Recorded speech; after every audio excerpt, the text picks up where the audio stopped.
Hello दोस्तों, नमस्कार। मैं भी एक आप सभी का बहुत बहुत स्वागत करता हूं आपके अपने इस यूट्यूब परिवार में। तो आप सब कैसे हैं? उम्मीद करता हूं आप सब अच्छे होंगे और आप सभी की एसएससी एमटीएस हवलदार एग्जाम के आने वाले शिफ्टों की तैयारी बहुत अच्छी तरीके से चल रही होगी। तो साथियों, आज के इस क्लास में 11 से लेकर 19 फरवरी पेपर वाले प्रश्नों को डिस्कस करने वाले हैं। टॉप लेवल के पूरे 110 प्रश्नों को डिस्कस करने वाले हैं। अब आपके पेपर में ऐसे प्रश्न आ रहे हैं तो चेक करिए किस तरह के प्रश्न आपके आने वाले शिफ्ट में पूछे जा सकते हैं। अभी तक एसएससी एमटीएस हवलदार के पूरे 13 शिफ्टों में पेपर समाप्त हो चुका है। जिस तरह से इन 13 शिफ्टों में GK GS current affair, English, math और रीजनिंग के सवाल पूछे गए हैं, उसी के आधारित पर आज का ये क्लास होने वाला। प्लस ये क्लास दूसरे फेज के आधारित पर सारे प्रश्न होने वाले हैं। पहले फेज पर आधारित एक भी प्रश्न नहीं होने वाला है, क्योंकि जिस तरह से पहले फेज में आपका पेपर हुआ था 4 से लेकर 6 फरवरी, अब जब दूसरे पेपर का स्टार्ट हुआ है यानी 9 फरवरी से, तो पूरा पैटर्न चेंज हो चुका है। तो आप सभी को 4 से लेकर 6 फरवरी का पैटर्न पे एक भी सवाल तैयार नहीं करना है, क्योंकि उससे रिलेटेड एक भी सवाल अभी तक पूरे 6 शिफ्ट में नहीं पूछा गया है। 9 फरवरी को, आज 10 फरवरी को। तो जिनका पेपर अब आने वाले शिफ्ट में होगा वो इस तरह के सवाल पढ़ेंगे जो आज की इस क्लास में हम लोग सभी सवालों को देखने वाले हैं। तो साथियों, आप अपने शिफ्ट में बैठने से पहले ये 110 प्रश्नों को जरूर तैयार कर लेंगे और जहां जहां से अभी तक एसएससी एमटीएस हवलदार के पेपर में सवाल पूछे गए हैं सारे टॉपिक को कवर करेंगे। जो टॉपिक से सबसे इंपॉर्टेंट क्वेश्चन हो सकते हैं कि आपके पेपर में ये सवाल आ सकता है, उन्हीं सवालों को इस क्लास में हम लोग डिस्कस करने वाले हैं। ओके, तो चलिए क्लास को शुरू करते हैं। और एक बात कि आप लोग अपना एग्जाम डेट कमेंट सेक्शन बता दीजिएगा कि आप सभी का एग्जाम किस डेट को होने वाला है। उसी तरह आपके लिए पूरे पेपर का सोल्यूशन करवाना है जो कि पूरे एग्जाम तक चलने वाली है। ओके, देखिए आज का पहला प्रश्न, नटवरी नृत्य किस नृत्य शैली से संबंधित है? नटवरी नृत्य किस नृत्य शैली से संबंधित है? तो यह कथक से संबंधित है। ऑप्शन ए बिल्कुल राइट आंसर है।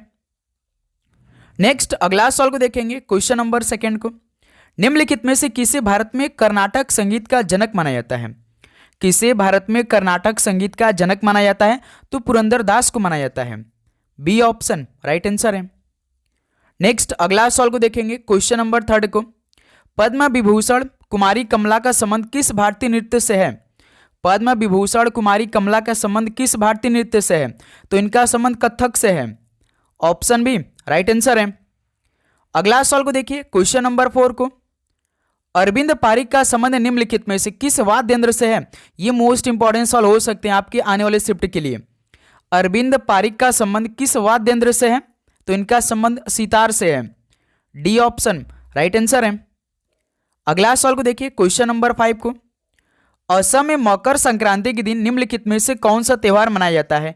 यह भी मोस्ट इंपॉर्टेंट सवाल है भाई, इसे आप तैयार कर लीजिए। असम में मकर संक्रांति के दिन कौन सा त्यौहार मनाया जाता है? तो माघ बिहू मनाया जाता है। बी ऑप्शन बिल्कुल राइट आंसर है। अगला सवाल को देखिए, क्वेश्चन नंबर 6 को। चिथरई उत्सव किस राज्य में मनाया जाता है? चिथरई उत्सव किस राज्य में मनाया जाता है? तो ये तमिलनाडु राज्य में मनाया जाता है। ऑप्शन बी राइट आंसर है। अगला सवाल को देखिए, और आगे बढ़ने से पहले आप सभी को ये पेपर में छपने वाला प्रश्न तो भाई पढ़ना ही पढ़ना है भाई। जो ये पीडीएफ से सवाल नहीं पढ़ रहे हैं, समझिए वो सिलेक्शन से दूर हो रहे हैं भाई। हम आप सभी को GK GS current affair, static, JK, history, polity, economics सारे क्वेश्चन को दे रहे हैं भाई। प्लस इसके अलावा इंग्लिश के भी सारे क्वेश्चन दे रहे हैं, प्लस मैथ प्लस रीजनिंग के वही क्वेश्चन दे रहे हैं जो आपके पेपर में सीधे आ रहे हैं। भाई आप सभी को यदि लग रहा है कि हमारी तैयारी थोड़ी सी कमी है या आपने कुछ नहीं पढ़ा है, तो बस इस पीडीएफ को पढ़ लीजिए। इस नंबर, ये पीडीएफ आपको मिले कैसे? इस नंबर पे आपको मैसेज करना है। इस नंबर पर जैसे मैसेज करेंगे टीम आपसे बात करी, मात्र भाई 50 रुपीज़ में, मात्र 50 रुपीज़ में वही क्वेश्चन देंगे। यदि आपने उसे तैयार कर लिया तो समझिए भाई आप अपनी शिफ्ट को आसानी से पास कर सकते हैं। बहुत ही बेस्ट लेवल के क्वेश्चन होने वाले हैं जो अभी तक आपके शिफ्टों में सवाल आए हैं। ओके, तो भाई जल्दी करिए, इस नंबर मैसेज करके ये अपने पास आप सभी मंगाइए। पूरा कंप्लीट हम आपको दे रहे हैं, GK GS current affair, English, math, reasoning, जैसे आपके पेपर में सभी अभी तक सवाल पूछे गए हैं। ओके, देखिए क्वेश्चन नंबर 7। पेरिस ओलंपिक 2024 में पहले स्थान पर यूएसए ने कितने स्वर्ण पदक जीते थे? पेरिस ओलंपिक 2024 में पहले स्थान पर यूएसए ने कितने स्वर्ण पदक जीते? टोटल 40 स्वर्ण पदक जीते थे यूएसए ने। बी ऑप्शन राइट आंसर है। अगला सवाल को देखिए, क्वेश्चन नंबर 8 को। पेरिस पैरालंपिक खेल 2024 में भारत के कितने खिलाड़ियों ने भाग लिया था? पेरिस पैरालंपिक खेल 2024 में भारत के कितने खिलाड़ियों ने भाग लिया था? तो भारत के 84 खिलाड़ियों ने भाग लिया था। सी ऑप्शन बिल्कुल राइट आंसर हो जाएंगे। ओके, ध्यान रखिए मोस्ट इंपॉर्टेंट सवाल है। यदि आप सभी से पूछ देगा कि पेरिस पैरालंपिक खेल 2024 में पहले स्थान पे कौन देश था, तो चीन पहले नंबर पे था। दूसरे पे कौन था भाई, ब्रिटेन थे भाई। कौन थे, ब्रिटेन। तीसरे पे कौन थे भाई, यूएसए इसमें तीसरे नंबर पे थे पैरालंपिक वाले में। और भारत की बात करेगा तो भारत 18 नंबर पे था। ठीक है, इसे आप अच्छे तरीके से तैयार कर लेंगे। अगला सवाल को देखिए, क्वेश्चन नंबर 9 को। खेतों में बीज बोने का त्यौहार है, यह झारखंड में मनाया जाने वाला एक प्रमुख त्यौहार है। वो कौन सा त्यौहार है जो कि खेतों में बीज बोने का त्यौहार है, यह झारखंड में मनाया जाने वाला है एक प्रमुख त्यौहार है, तो रोहिणी त्यौहार है। डी ऑप्शन बिल्कुल राइट आंसर है। नेक्स्ट अगला सवाल को देखिए, क्वेश्चन नंबर 10। बौचे एक पारंपरिक दूल्हे की तलवार है जिसे किस राज्य में आदिवासी विवाह समारोह के दौरान पहना जाता है। बौचे एक पारंपरिक दूल्हे की तलवार है जिसे किस राज्य में आदिवासी विवाह समारोह के दौरान पहना जाता है, तो ये अरुणाचल प्रदेश में आदिवासी विवाह समारोह के दौरान पहना जाता है जो बौचे एक पारंपरिक दूल्हे की तलवार है। डी ऑप्शन राइट आंसर है। अगला सवाल को देखिए, क्वेश्चन नंबर 11 को। निम्नलिखित में से किस राज्य में भित्ति चित्र यानी फ्रेस्को पेंटिंग एक लोकप्रिय कला रूप है। किस राज्य में भित्ति चित्र फ्रेस्को पेंटिंग एक लोकप्रिय कला रूप है, किस राज्य का है, तो ये हरियाणा राज्य का है। सी ऑप्शन हरियाणा बिल्कुल राइट आंसर हो जाएंगे। अगला सवाल को देखिए, क्वेश्चन नंबर 12 को। वर्ल्ड वेट लिफ्टिंग फेडरेशन द्वारा लंदन यूके में पहली विश्व भारोत्तोलन चैंपियनशिप कब आयोजित की गई थी। वर्ल्ड वेट लिफ्टिंग फेडरेशन द्वारा लंदन यूके में पहली विश्व भारोत्तोलन चैंपियनशिप कब आयोजित की गई थी, तो मार्च 1891 में आयोजित की गई थी। बी ऑप्शन राइट आंसर है। अगला सवाल को देखिए, क्वेश्चन नंबर 13 को। भारत ने हॉकी ओलंपिक में 1928 लेकर 1956 तक कितने स्वर्ण पदक जीते थे। भारत ने हॉकी ओलंपिक में 1928 लेकर 1956 तक टोटल कितने स्वर्ण पदक जीत लिए थे, केवल 6 स्वर्ण पदक जीते थे। ऑप्शन बी राइट आंसर है। अगला सवाल को देखिए, क्वेश्चन नंबर 14 को। भारत ने किस खेल में 41 साल बाद स्वर्ण पदक जीता था। भारत ने किस खेल में पूरे 41 साल बाद स्वर्ण पदक जीते थे, तो घुड़सवारी के खेल में। सी ऑप्शन राइट आंसर है। अगला सवाल को देखिए, क्वेश्चन नंबर 15 को। जूनियर विश्व शतरंज 2025 के चैंपियन कौन बने थे। जूनियर विश्व शतरंज 2025 के चैंपियन कौन बने थे, तो प्रणव वेंकटेश बने थे। बी ऑप्शन बिल्कुल राइट आंसर है। अगला सवाल को देखिए, क्वेश्चन नंबर 16 को। भारत में निर्देशीय नियोजन यानी इंडिकेटिव प्लानिंग किस पंचवर्षीय योजना में अपनाया गया था। भारत में निर्देशीय नियोजन किस पंचवर्षीय योजना में अपनाया गया था, तो ये 8वें पंचवर्षीय योजना में अपनाया गया था। डी ऑप्शन राइट आंसर है। नेक्स्ट अगला सवाल को देखेंगे, क्वेश्चन नंबर 17 को। निम्नलिखित में से मगध का कौन सा राजा सिकंदर महान का समकालीन था। मगध का कौन सा राजा सिकंदर महान का समकालीन था, तो घनानंद था। ऑप्शन बी राइट आंसर है।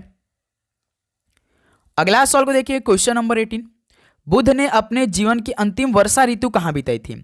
बुद्ध ने अपने जीवन की जो अंतिम वर्षा ऋतु थी वो कहां पर बिताई थी, तो कुशीनगर में बिताई थी। सी ऑप्शन राइट आंसर है। अगला सवाल को देखिए, क्वेश्चन नंबर 19 को। निम्नलिखित राष्ट्रपतियों में से कौन भारत के राज्यसभा के उपसभापति भी थे। इन राष्ट्रपतियों में से कौन भारत की राज्यसभा के उपसभापति थे, तो प्रतिभा देवी सिंह पाटिल थी। बी ऑप्शन बिल्कुल राइट आंसर है। अगला सवाल को देखिए, क्वेश्चन नंबर 20 को। भारत के संविधान का कौन सा अनुच्छेद भारत के नागरिकों को संवैधानिक उपचार प्रदान करता है। भारत के संविधान का कौन सा अनुच्छेद भारत के नागरिकों को संवैधानिक उपचार प्रदान करता है, तो अनुच्छेद 32 भाई। सी ऑप्शन राइट आंसर है। अगला सवाल को देखिए, क्वेश्चन नंबर 21 को। गरीबी हटाओ और न्याय के साथ विकास ये किस योजना के प्रमुख उद्देश्य थे, बताएंगे आप सभी। गरीबी हटाओ और न्याय के साथ विकास ये योजना किसके प्रमुख उद्देश्य थे, तो चौथी पंचवर्षीय योजना के प्रमुख उद्देश्य थे। बी ऑप्शन बिल्कुल राइट आंसर है। चौथी पंचवर्षीय योजना कब स्टार्ट हुआ था, 1969 में स्टार्ट हुआ था, 74 में समाप्त हो गया था। अगला सवाल को देखिए, क्वेश्चन नंबर 22। भारत सरकार द्वारा प्रारंभ की गई आयुष्मान भारत योजना में कितने लाख रुपए प्रति परिवार प्रति वर्ष तक की चिकित्सा सुविधा प्रदान करने की व्यवस्था की गई है। भारत सरकार द्वारा प्रारंभ की गई आयुष्मान भारत योजना में कितने लाख रुपए प्रति परिवार प्रति वर्ष तक की चिकित्सा सुविधा प्रदान करने की व्यवस्था की गई है, तो पूरे 5 लाख रुपए की। बी ऑप्शन बिल्कुल राइट आंसर है। अगला सवाल को देखिए क्वेश्चन नंबर 23 को, भारत में national food for work programme किस वर्ष में शुरू किया गया था? भारत में national food for work programme किस वर्ष में शुरू किया गया था? तो इसकी शुरुआत 2004 में की गई। डी ऑप्शन राइट आंसर है। अगला सवाल को देखिए क्वेश्चन नंबर 24, अटल पेंशन योजना के तहत अनुमान्य मासिक पेंशन की न्यूनतम राशि कितनी है? अटल पेंशन योजना के तहत अनुमान्य मासिक पेंशन की न्यूनतम राशि कितनी है? तो न्यूनतम राशि की बात करेंगे तो केवल 1,000 रुपये है। ऑप्शन है राइट आंसर है। अगला सवाल को देखिए क्वेश्चन नंबर 25 को, किस मंत्रालय ने startup India seed fund scheme शुरू की? किस मंत्रालय ने startup India seed fund scheme शुरू किया था? तो वाणिज्य और उद्योग मंत्रालय ने इसकी शुरुआत की थी। ऑप्शन है बिल्कुल राइट आंसर है। अगला सवाल को देखिए क्वेश्चन नंबर 26 को, आधुनिक भारतीय इतिहास के संदर्भ में बॉम्बे प्लान ये किसकी अभिव्यक्ति पर प्रस्तावित थी? आधुनिक भारतीय इतिहास के संदर्भ में जो बॉम्बे प्लान था जो कि 1944 में हुआ था, तो इसकी अभिव्यक्ति किस पर प्रस्तावित थी? तो आर्थिक विकास पर प्रस्तावित थी। ऑप्शन बिल्कुल राइट आंसर हो जाएंगे। ओके, अगला सवाल को देखिए क्वेश्चन नंबर 27, कबड्डी में प्रथम अर्जुन पुरस्कार विजेता कौन थे? कबड्डी में पहले अर्जुन पुरस्कार विजेता कौन बने थे? तो सहानंद महादेव शेट्टी बने थे। ऑप्शन सी बिल्कुल राइट आंसर है। अगला सवाल को देखिए क्वेश्चन नंबर 28, 22वें संस्करण 2022 राष्ट्रमंडल खेलों में भारत ने कितने स्वर्ण पदक जीते थे? 22वां संस्करण जो कि 2022 में हुआ था, तो इन राष्ट्रमंडल खेलों में भारत ने टोटल कितने स्वर्ण पदक जीते थे? तो 22 स्वर्ण पदक जीते थे। सी ऑप्शन बिल्कुल राइट आंसर हो जाएंगे। अगला सवाल को देखिए क्वेश्चन नंबर 29 को, कर्नाटक का विरूपाक्ष मंदिर किस शासक द्वारा बनाया गया था? कर्नाटक का जो विरूपाक्ष मंदिर है किस शासक द्वारा बनाया गया था? तो विक्रमादित्य द्वितीय यानी चालुक्य के जो शासक थे विक्रमादित्य द्वितीय इनके द्वारा बनाया गया था। सी ऑप्शन बिल्कुल राइट आंसर है। अगला सवाल को देखिए क्वेश्चन नंबर 30, भारतीय संविधान के किस अनुच्छेद में नए राज्य के प्रवेश या स्थापना का प्रावधान किया गया? किस अनुच्छेद में? भारतीय संविधान के किस अनुच्छेद में नए राज्य के प्रवेश या स्थापना का प्रावधान किया गया है? तो अनुच्छेद 2 में किया गया है। बी ऑप्शन बिल्कुल राइट आंसर है। अगला सवाल को देखिए क्वेश्चन नंबर 31 को, जम्मू कश्मीर स्थित सूर्य मंदिर का निर्माण किसने करवाया था? जम्मू कश्मीर स्थित सूर्य मंदिर का निर्माण किसने करवाया था? तो अशोक के पुत्र जलूका ने करवाया था। बी ऑप्शन बिल्कुल राइट आंसर हो जाएंगे। अगला सवाल को देखिए क्वेश्चन नंबर 32, मेखला चादर किस राज्य की महिलाओं का पारंपरिक परिधान है? जो मेखला चादर है ये किस राज्य की महिलाओं का पारंपरिक परिधान है? तो आप सभी बताएंगे। तो ध्यान रखिए ये मोस्ट इंपॉर्टेंट सवाल है। असम राज्य का है मेखला चादर। सी ऑप्शन बिल्कुल राइट आंसर है। ठीक है, अगला सवाल को देखिए क्वेश्चन नंबर 33 को, पंजाब की युद्ध कला गतका की शुरुआत किसने की थी? पंजाब की युद्ध कला गतका की शुरुआत किसने किया था? तो गुरु हरगोबिंद सिंह जी ने किया था गतका की शुरुआत। ऑप्शन बी राइट आंसर है। अगला सवाल को देखिए क्वेश्चन नंबर 34, हिंदी भाषा में साहित्य अकादमी पुरस्कार 2024 किसे मिला था? हिंदी भाषा में साहित्य अकादमी पुरस्कार 2024 किसे दिया गया था? तो गगन गिल को दिया गया था। बी ऑप्शन बिल्कुल राइट आंसर है। नेक्स्ट अगला सवाल को देखिए क्वेश्चन नंबर 35, खेलो इंडिया पैरा गेम्स 2025 में प्रथम स्थान हासिल किस राज्य ने किया था?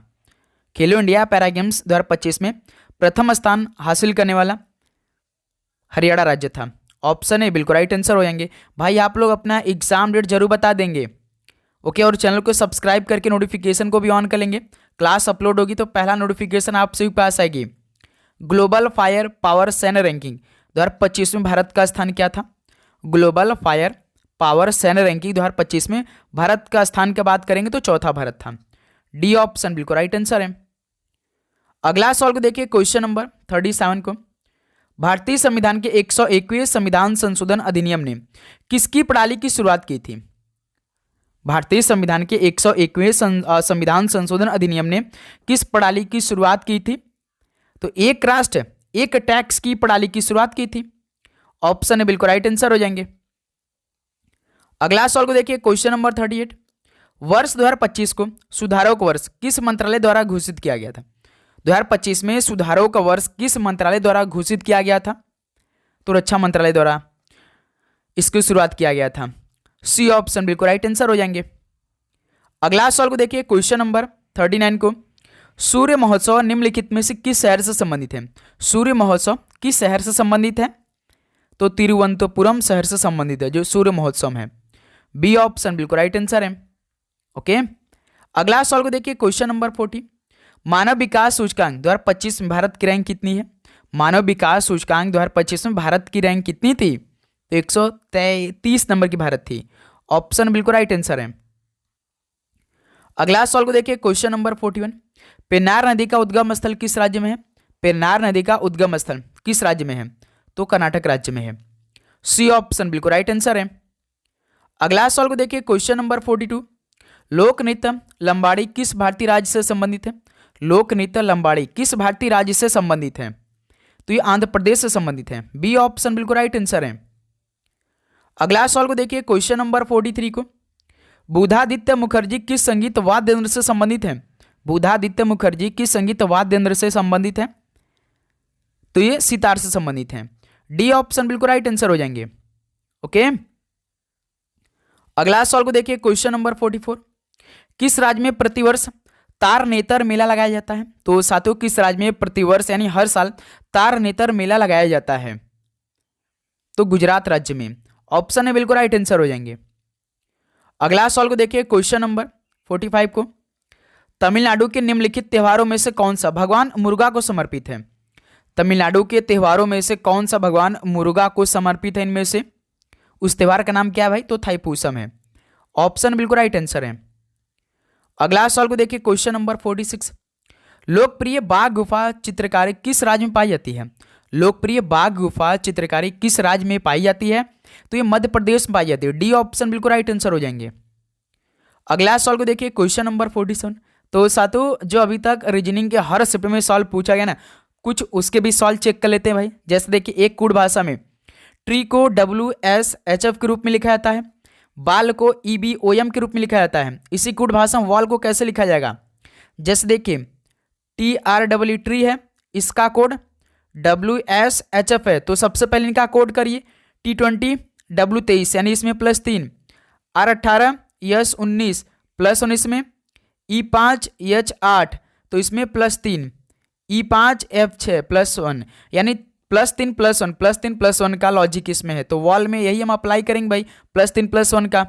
देखते आंसर आता है WALL W23 1 L12 L12 +3 +1 +3 +1 यही करना है। 23 3 26 26 पे Z आता है, 1 1 2 2 पे B आता है, 12 3 15 O आता है, 12 1 13 M आता है, यानी ZBOM हो जाएगा। ZBOM यानी पहला ऑप्शन। वॉल का कोड क्या हो जाएगा? ZBOM हो जाएगा, जो कि ऑप्शन है राइट आंसर है। नेक्स्ट अगला सवाल देखिए क्वेश्चन नंबर 48, दिए गए विकल्पों में से उस संख्या का चयन कीजिए जो निम्नलिखित श्रृंखला में प्रश्न चिन्ह के स्थान पर आ सकती है। देखिए 53 62 77 98। 53 से 62 यानी इसमें कितने का ऐड हुआ है भाई? 53 7 2 9 यानी 9, 62 और ये 77 यानी इसमें +15 हुआ है। 77 से 98 यानी +21 हुआ है। अब देखिए 9 से 15 +6, 15 से 21 +6 यानी 21 में +6 करेंगे 27। अब 98 में 27 को जोड़ेंगे तो कितना आएगा? 125 आएगा, जो कि बी ऑप्शन बिल्कुल राइट आंसर हो जाएंगे। क्लियर? नेक्स्ट अगला सवाल को देखिए क्वेश्चन नंबर 49 को, एक निश्चित कुट भाषा में बाई को 32 और एंगर को 45 के रूप में लिखा जाता है, उस भाषा में लव को कैसे लिखा जाएगा? जैसे BYE है, बाई का कोड 32 है, B 2 होता है, Y 25 होता है, E 5 होता है। देखिए 2 25 27 5 32 यानी जो अक्षर है उसका कोड करके सिंपल जोड़ दिया तो 32 आ गया। पूछा किसका? लव का पूछा है, LOVE। L होता 12, O होता 15, B होता 22, E होता 5, 15 5 20, 20 22 42, 42 12 54 यानी लव का कोड 54 आएगा, जो कि बी ऑप्शन बिल्कुल परफेक्ट आंसर है। जो अक्षर है उसका कोड करना है, उसको काउंट कर लेना है। सिंपल से आप सभी को उम्मीद करूंगा याद होगा ए से लेकर जेड तक सभी अक्षरों का जो नंबरिंग होता है, और इसका अपोजिट भी याद रखिएगा। ठीक है, अगला सवाल को देखिए क्वेश्चन नंबर 50, इसको सरल करना है। 5 का भाग 45 बनेंगे तो 9 × 5 + 10 - 5 9 पचे 45 प्लस 10 माइनस 5, 45 10 55 माइनस 5 यानी 50 इसका आंसर आएगा, जो कि ऑप्शन बी बिल्कुल परफेक्ट आंसर हो जाएंगे। किसी प्रकार का डाउट? भाई देखिए 5 का भाग 45 में दिया तो 9 आ गया, फिर 9 गुणे 5 यहाँ लिख दिया, प्लस 10 यहाँ लिखा, माइनस 5 ही 9 गुणे 5 45 प्लस 10 माइनस 5, 45 में 10 जोड़ेंगे 55, 55 में से 5 घटा देंगे तो 85 आएगा, तो बी ऑप्शन परफेक्ट आंसर है। क्लियर? चलिए अगला सवाल को देखिए, क्वेश्चन नंबर 51 को। इनमें से कौन सी कथाएं अजंता गुफा की चित्रकारी और मूर्ति कलाओं से संबंधित है? कौन सी कथाएं अजंता गुफा की चित्रकारी और मूर्ति कलाओं से संबंधित है? तो जातक कथाएं भाई, सी ऑप्शन बिल्कुल राइट आंसर है। अगला सवाल को देखिए, क्वेश्चन नंबर 52। भीलों के प्रसिद्ध लोक नाटक का नाम क्या है? भीलों के प्रसिद्ध लोक नाटक का नाम क्या है?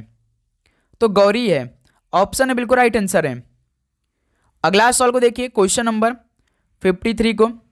लीला सैमसन का संबंध किस शास्त्रीय नृत्य शैली से है? लीला सैमसन का संबंध किस शास्त्रीय नृत्य शैली से है? तो इनका संबंध भरतनाट्यम से है, ऑप्शन बिल्कुल राइट आंसर है। अगला सवाल को देखिए, क्वेश्चन नंबर 54।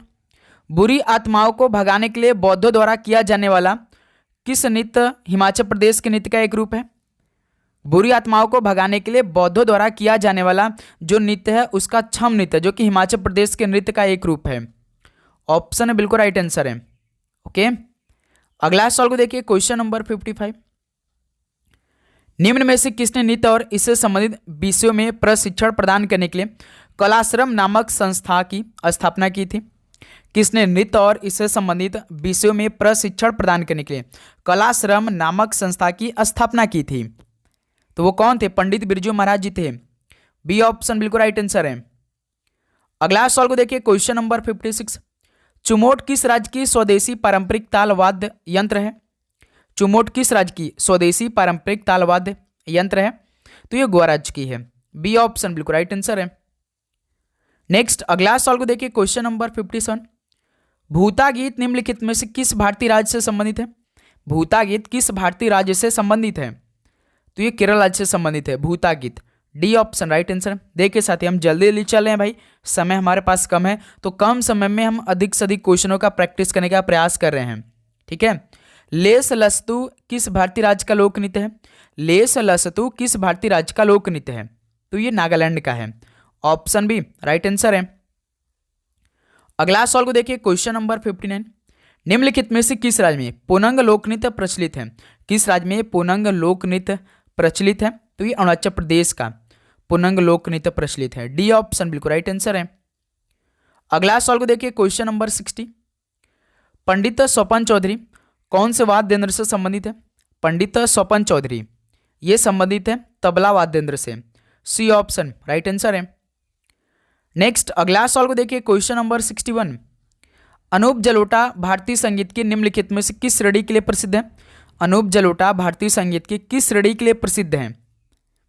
बताएंगे आप सभी। तो ये भजन के लिए प्रसिद्ध है, अनूप जलोटा, ऑप्शन है राइट आंसर है। अगला सवाल को देखिए, क्वेश्चन नंबर 62। वीर नाट्यम निम्न में से किस राज्य की प्रसिद्ध अनुष्ठानिक नृत्य शैली है? तो साथियों, जो वीर नाट्यम है ये किस राज्य की प्रसिद्ध अनुष्ठानिक नृत्य शैली है? बताएंगे आप सभी। तो वीर नाट्यम आंध्र प्रदेश की है, ऑप्शन भी राइट आंसर हो जाएंगे। अगला सवाल को देखिए, क्वेश्चन नंबर 63 को। बीरहोर नृत्य किस राज्य का एक आदिवासी लोक नृत्य है? बीरहोर नृत्य किस राज्य का एक आदिवासी लोक नृत्य है? तो ये झारखंड का है, डी ऑप्शन राइट आंसर है। अगला सवाल को देखिए, क्वेश्चन नंबर 64। किला मुबारक स्मारक कहाँ स्थित है? किला मुबारक स्मारक कहाँ पर स्थित है? तो ध्यान रखिएगा, ये स्थित है भाई पंजाब राज्य में, डी ऑप्शन बिल्कुल राइट आंसर है। ठीक है, अगला सवाल को देखिए, क्वेश्चन नंबर 65 को। लाइफ ऑन माई टर्म्स किसकी आत्मकथा है? लाइफ ऑन माई टर्म्स ये किसकी आत्मकथा है? तो ये शरद पवार की आत्मकथा है, ऑप्शन बिल्कुल राइट आंसर है। अगला सवाल को देखिए, क्वेश्चन नंबर 66। पुस्तक to the brink and back India's 1991 story के लेखक कौन है? पुस्तक to the brink and back India's 1991 story के लेखक इनमें से कौन है? तो जयराम रमेश है, ऑप्शन है बिल्कुल राइट आंसर है। अगला सवाल को देखिए, क्वेश्चन नंबर 67 को। डेज ऑफ ग्रेस किस टेनिस लीजेंड की जीवनी है?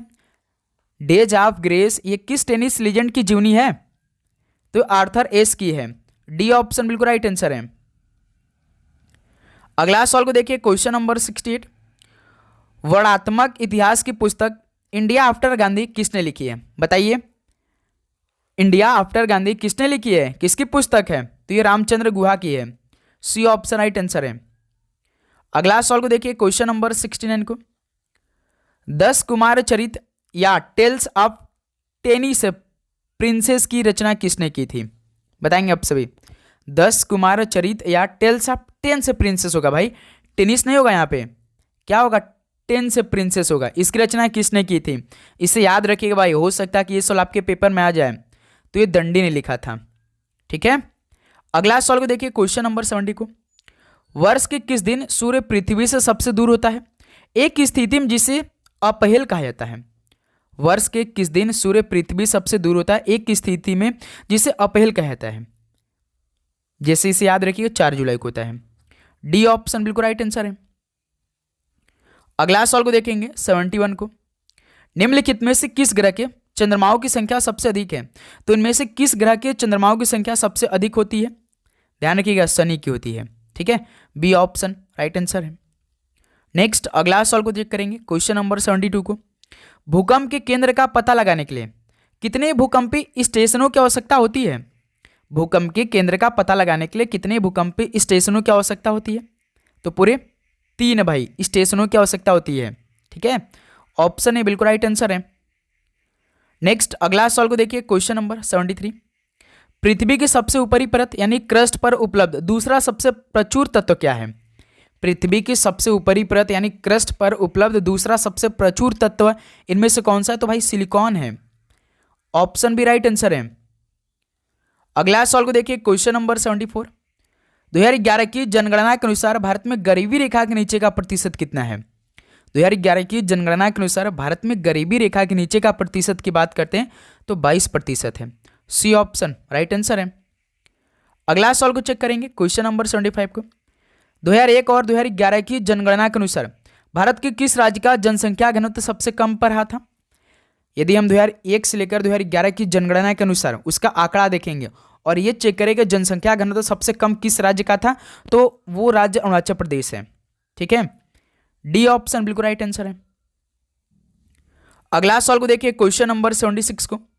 2011 की जनगणना के अनुसार किशोरों यानी जो 10 लेकर 19 वर्ष के हैं, इनकी आयु का हिस्सा लगभग कितना प्रतिशत है? 2011 की जनगणना के अनुसार किशोरों का हिस्सा लगभग कितना प्रतिशत है?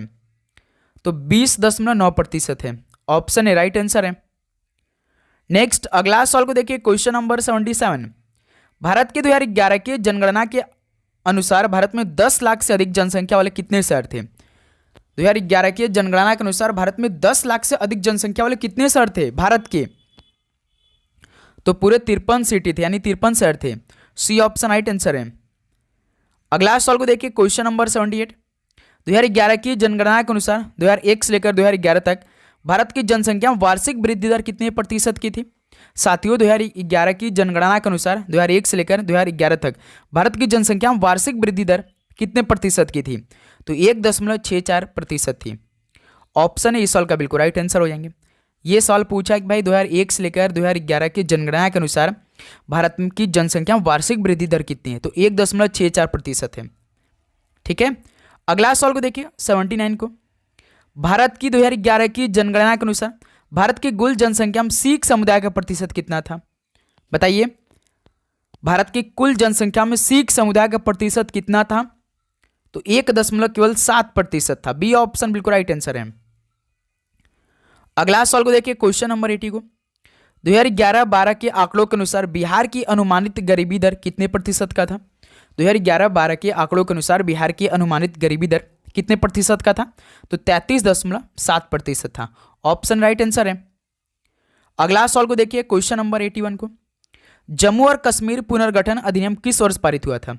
जम्मू और कश्मीर पुनर्गठन अधिनियम किस वर्ष पारित हुआ था?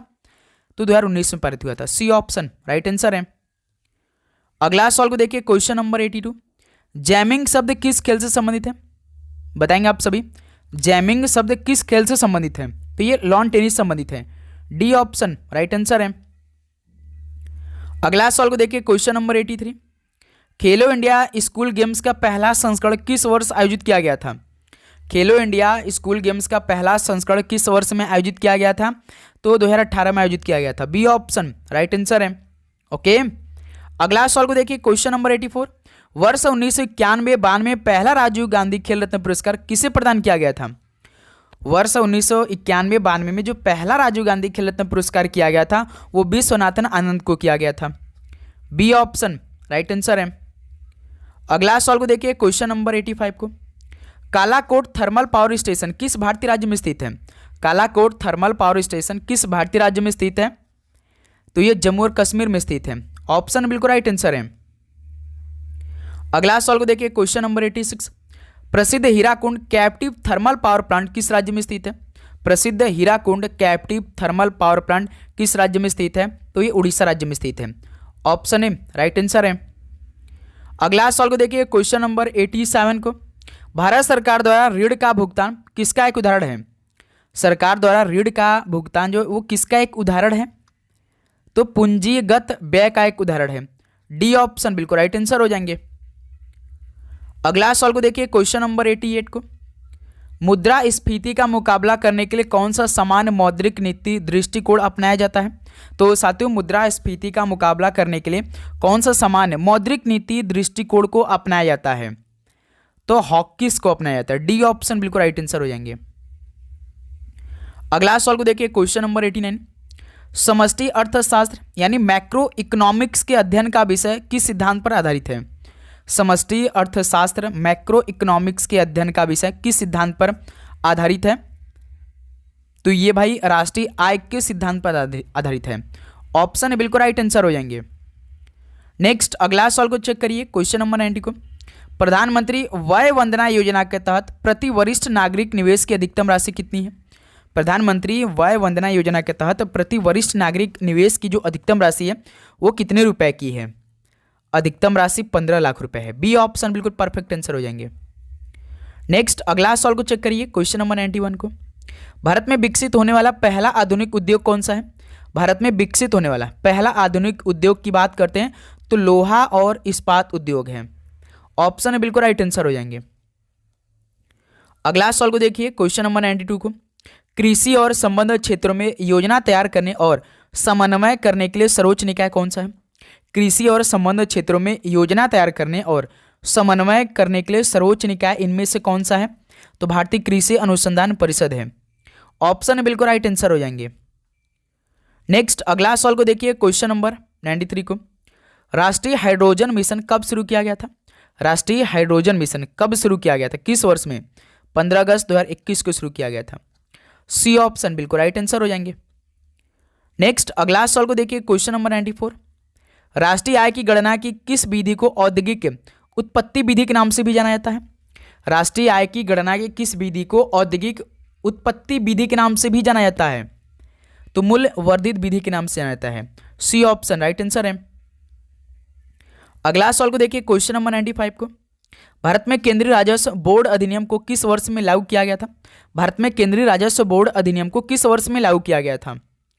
तो इसे 1963 में लागू किया गया। ऑप्शन बी राइट आंसर है। अगला सवाल को देखिए, क्वेश्चन नंबर 96। आपका भला सबकी भलाई ये किस बैंक की टैगलाइन है?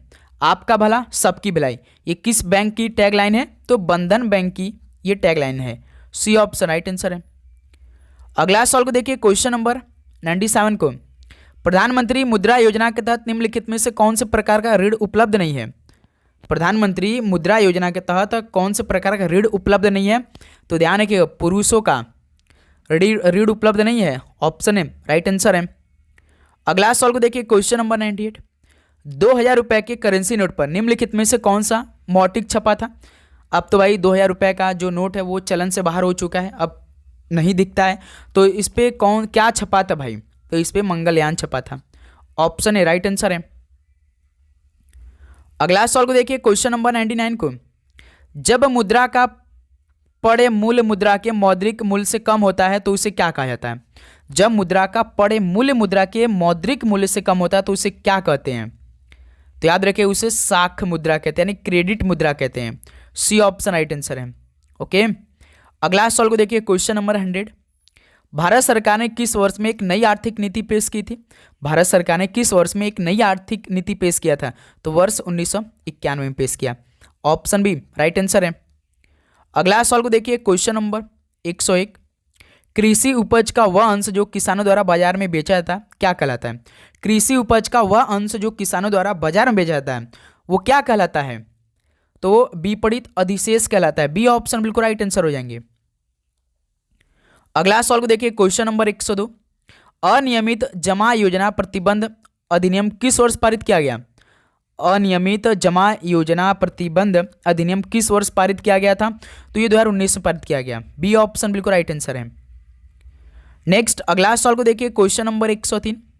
दार्शनिक ने पदार्थ को कितने मूल तत्वों में वर्गीकृत किया है? दार्शनिक ने पदार्थ को कितने मूल तत्वों में वर्गीकृत किया है? तो पूरे 5 तत्वों में वर्गीकृत किया है। डी ऑप्शन राइट आंसर है। नेक्स्ट अगला सवाल को देखिए, क्वेश्चन नंबर 104। सिकंदर ने किस वर्ष भारत पर आक्रमण किया? सिकंदर ने किस वर्ष भारत पर आक्रमण कर दिया था? तो साथियों याद रखिए 326 ईसा पूर्व में। सी ऑप्शन राइट आंसर है। अगला सवाल को देखिए, क्वेश्चन नंबर 105। भारतीय वाणिज्य एवं उद्योग महासंघ का गठन किस वर्ष में किया गया था? भारतीय वाणिज्य एवं उद्योग महासंघ गठन किस वर्ष में किया गया था? तो 1927 में किया गया। बी ऑप्शन राइट आंसर है। नेक्स्ट अगला सवाल को देखिए, क्वेश्चन नंबर 106। 2011 की जनगणना के अनुसार निम्नलिखित में से किस उत्तर पूर्वी राज्य में साक्षरता दर सबसे अधिक है? 2011 की जनगणना के अनुसार उत्तर पूर्वी राज्य में साक्षरता दर सबसे अधिक है तो किसकी है? तो भाई मिजोरम राज्य की। बी ऑप्शन राइट आंसर है। अगला सवाल को देखिए, क्वेश्चन नंबर 107। आयात को घरेलू उत्पादन से बदलने या प्रतिस्थापित करने की नीति को क्या कहते हैं? आयात को घरेलू उत्पादन से बदलने या प्रतिस्थापित करने की नीति को क्या कहते हैं? तो दोस्त मेरे आयात प्रतिस्थापन कहते हैं। डी ऑप्शन आयात प्रतिस्थापन बिल्कुल राइट आंसर हो जाएंगे। क्वेश्चन नंबर 108 कॉल करिए। संयुक्त राष्ट्र ने अंतर्राष्ट्रीय सूक्ष्म ऋण वर्ष के रूप में नामित किया है, यानी संयुक्त राष्ट्र ने किस वर्ष के रूप में अंतर्राष्ट्रीय सूक्ष्म ऋण वर्ष के रूप में नामित किया है? तो भाई 2005 के। सी ऑप्शन राइट आंसर है। अगला सवाल को देखिए, क्वेश्चन नंबर 109। ठोस कार्बन डाइऑक्साइड का दूसरा नाम क्या है? ठोस कार्बन डाइऑक्साइड का दूसरा नाम क्या है? तो भाई शुष्क बर्फ है। ऑप्शन राइट आंसर है। चलिए लास्ट क्वेश्चन आज की इस क्लास का सॉल्व करते हैं। एक हैंडबॉल मैच कुल कितने मिनट तक चलता है? एक जो हैंडबॉल मैच होता है वो कुल कितने मिनट तक चलता है? तो पूरे 1 घंटे यानी 60 मिनट चलता है। बी ऑप्शन राइट आंसर है। तो साथियों फाइनली 110 क्वेश्चन कंप्लीट हो चुके हैं। अब बताइए कि आप सभी का एग्जाम किस डेट को होने वाले? तो साथियों जिस तरह से अभी तक 13 शिफ्टों में प्रश्न पूछे गए हैं, सारे प्रश्न भाई मोस्ट इंपॉर्टेंट हमने कराए आपके आने वाले शिफ्टों के लिए। बहुत मेहनत हो रही भाई। जिस तरह से डेली का डेली पेपर होता है उसके आधार पर तुरंत लग जाते हैं आपके आने वाले शिफ्टों के लिए मेहनत में भाई। तो आप सभी को पूरा क्लास करना है और लाइक आप सभी को जरूर करना है। ओके, आप लोग अपना एग्जाम डेट जरूर बताइएगा। पेपर से पहले भाई आप लोग अपना एडमिट कार्ड देख लीजिए भाई। बहुत शिफ्टों का पेपर कैंसिल हो रहे हैं भाई। एडमिट कार्ड नहीं डाउनलोड है, बहुत इशू बना हुआ है भाई इस टाइम तो। ओके, तो चलिए इस क्लास को समाप्त करते, मिलते हैं एक और नए क्लास में। आप सभी को जय हिंद जय भारत। पेपर देने जाइए, रिलैक्स में जाइए, टेंशन नहीं लेना है, अच्छे से एकदम जाइए, टेंशन फ्री होकर पेपर आपका अच्छा जाएगा। ठीक है दोस्त, तो सभी को all the very best, God bless you, आपका पेपर बहुत अच्छा जाए। मिलते हैं एक और नए क्लास में। सभी को जय हिंद जय भारत, धन्यवाद।